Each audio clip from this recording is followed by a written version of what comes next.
Bamidbar.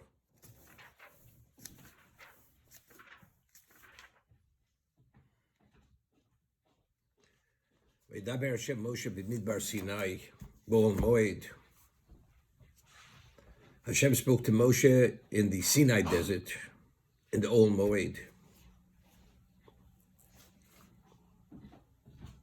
So it's very interesting.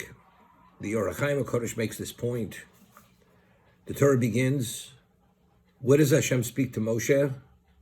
In the Sinai desert. So it speaks about the area, the larger area, and then the specific location in that area, Bo'ol Moed, in the communion tent. And then we speak about what was the date, the Echad L'Chodesh HaSheni,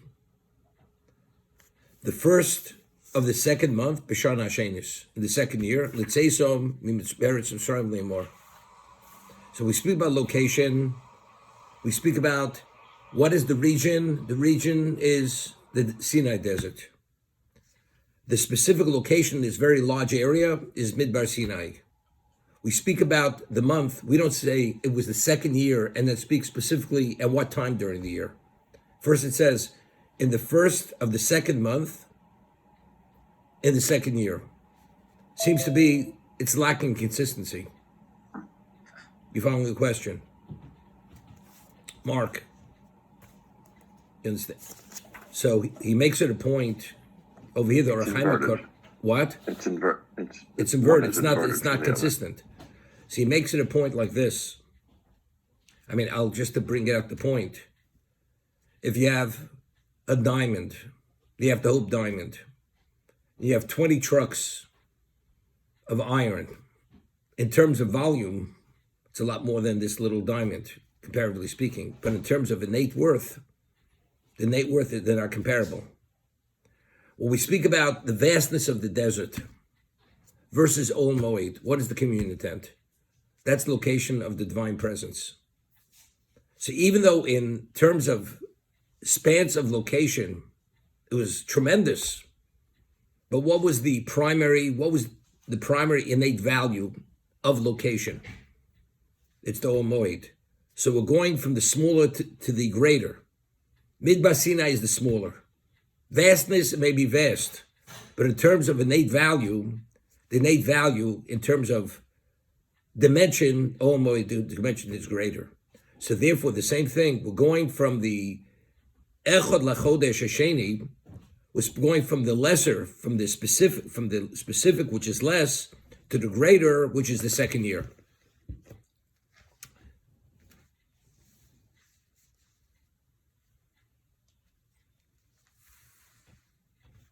But it's very nice because the only way you could appreciate what the Torah is saying is only because you're inverting the order.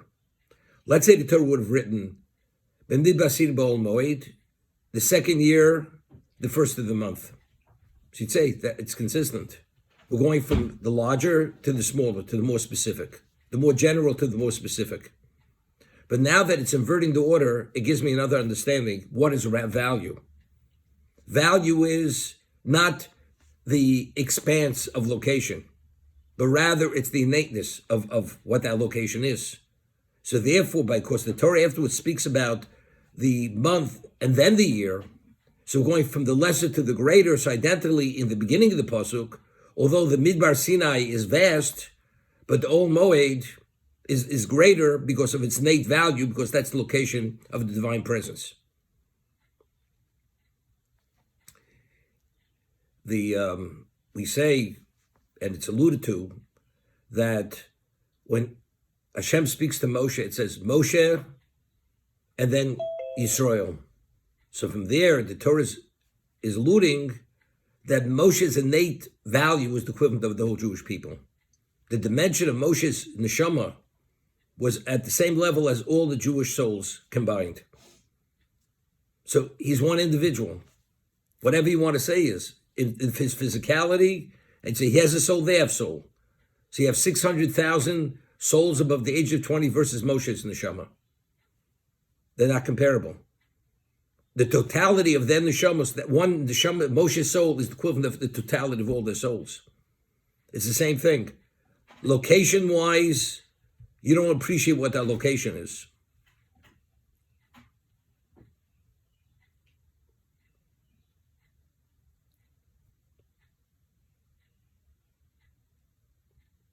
I'm sorry, Rabbi. So is it going on the if the place is going from lower value to higher value, is the time also going from lower value to higher value? No, time is time. That's equal. No, same thing. We're going from lesser to greater. The same idea. We're going from lesser time. A year is greater than a day of a month or a month. So it's consistent.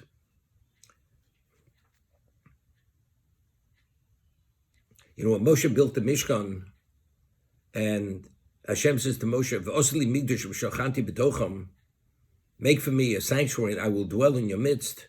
So Moshe asked him, says, "I don't understand. The whole world cannot contain your presence. I mean, how could your presence be contained in this small domicile? The whole world cannot contain your presence, but yet you're telling me, make for me a sanctuary, I should dwell in your midst." So Hashem says to Moshe, "You do yours, I'll do mine. I'll work it out. It's okay." I mean, what exactly? We just had that in the Beis Hamikdash, there would be Omdim, Tzvochim, Mishtachvim, Revochim.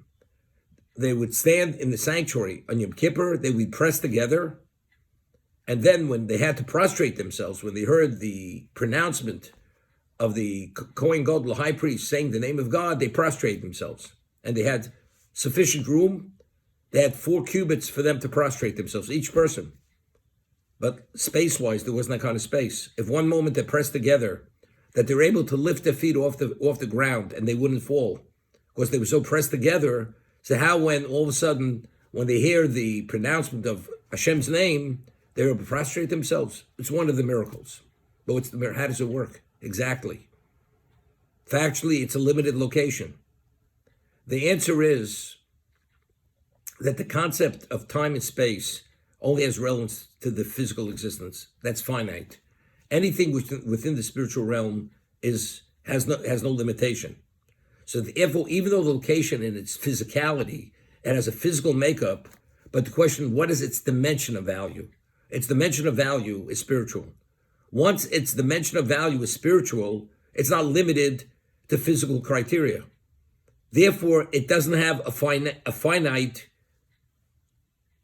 essence, and therefore, when it's time for them to prostrate themselves, there's enough room for them to prostrate themselves, because there's no limitation.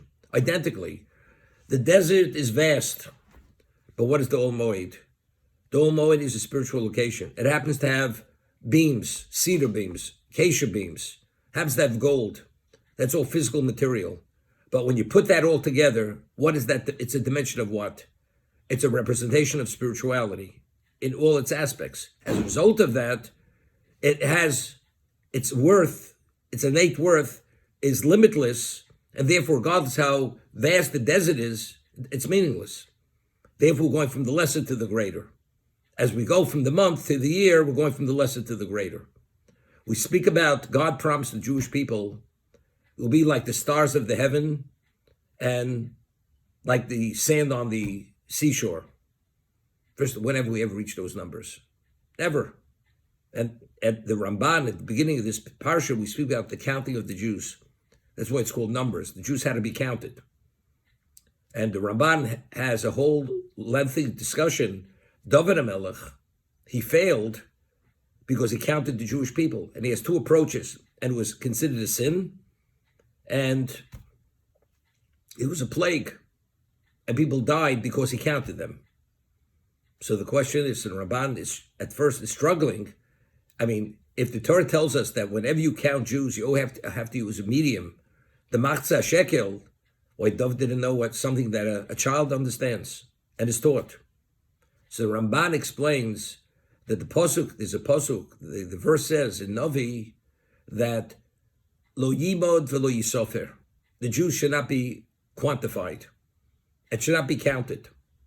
And because he violated that, therefore there was a plague. So the Ramban goes to explain, and he cites the Chazal. The Jews were only counted when there was a purpose to count it, lidvar mitzvah. We had to go to war, we had to be counted. There were certain times we had to be counted. The people died, and Hashem says, I want them to be counted, because that's my expression of love, to see to what degree how many are left. There's a mitzvah, but just to count them, to know the number, it's a problem. Why is it a problem? Because the Torah says, the pasuk says, lo yisofim mirov. They should not be counted because of their great numbers. I mean, factually, it wouldn't because they're the great numbers. If they could be counted, evidently, the great numbers are not so great, because it's computable, it's quantifiable. So what does it mean? They should not be counted because of the great numbers. Once mentioned, we studied in the Ramak, in the Talmud Dvorah, every morning in Birchas Kriya Shema, right after we say Yotze Or V'Rechoshech, Osa Shalom V'Resakol, Hameir Loretz La'adurim Aleo. We start off the first of the brachos of Kriya Shema. Hameir Loretz, he illuminates the earth and those the dwellers on it, and then we say Ma'arabu Masech Hashem, Kulam Choch Masiso. We say this every morning. Ma'arabu Masech Hashem ki Kulam Choch Masiso. Now he explains, what is the word Ma'arabu? Does it mean how numerous are your actions? Kulam Choch Masiso, you had made all of them with great wisdom? Or Ma'arabu Masech Hashem, how great are your actions? Meaning the dimension of what they are great because they were made with Chokhmah. So he goes to explain, Ma'arabu Masech doesn't mean how numerous are your actions. Because relatively speaking, the world borders on the infinite in terms of all the various components of what's needed to put together this world. Ma'arabu Masech is speaking about in terms of the dimension of greatness, meaning God's fingerprint is on every aspect of this existence, because it's evident that genius and the dimension of what that is displays the greatness of God, God's wisdom. So where Rabu doesn't mean numerous, it means dimension of greatness. Lo yisofim mirov. They should not be counted because of the dimension of rov. They are the equivalent of the many. And therefore the Mishnah tells us in Sanhedrin that if you save a life of one Jew, it's like you saved the whole world. That's the value of saving a Jewish life. I mean, how's that possible? It's one individual versus over 8 billion people. God says one Jewish life is the equivalent of 8 billion people, of who are non-Jews. I mean, how do you even relate to it? The answer is, what is value? What is the essence of the Jew? The essence of the Jew is the dimension of a soul, which is only that because of a relation with God. Because of that, our value is not our physicality. It's not our finite ability. It's who we're connected to. What's the value of the Jew? We're the Am Hashem. We're the Goy Kodesh. We're the holy people. We are the Mamlech's Kohanim. We're the kingly, priestly people. That's what happened at Sinai. So if you go now and you count us, what is it? It's a distortion of reality. If you count people, that means what are you valuing? The quantitative aspect of us. But Hashem says to David, that's not what it's all about. It's not quantitative. It's qualitative. And what's the innate quality of every Jew? Like we're saying Moshe Rabbeinu, he was the equivalent of all 600,000 souls of the Jewish people, although he was one physical individual, identically one Jew in terms of the dimension of spirituality, of holiness, because we are the Am Hashem, it's something which cannot be quantified, it's not computable. So by counting us, you're putting the value on the number. Hashem says, I'll show you number means nothing. And therefore, what was the consequence of the counting? The consequence of the counting was plague. To show us that our value is not our number, but rather it is that we are the Am Hashem. That is the value. Same idea. The Ol Moed is what it's all about. That's the location. Even though in terms of the physicality of the location may be very tiny compared to the vastness of a desert, but in terms of its innateness, because the dimension, Hashem's presence is there, so its innate dimension of value surpasses in every sense of the word the vastness of the desert. It's like, you have a truckload of gold and you have 20 truckloads of sand, it's meaningless. So we'd say, well, this is more vast. Quantitatively, it's greater, but it means nothing. It's meaningless compared to one truckload or even a handful of gold for the same reason.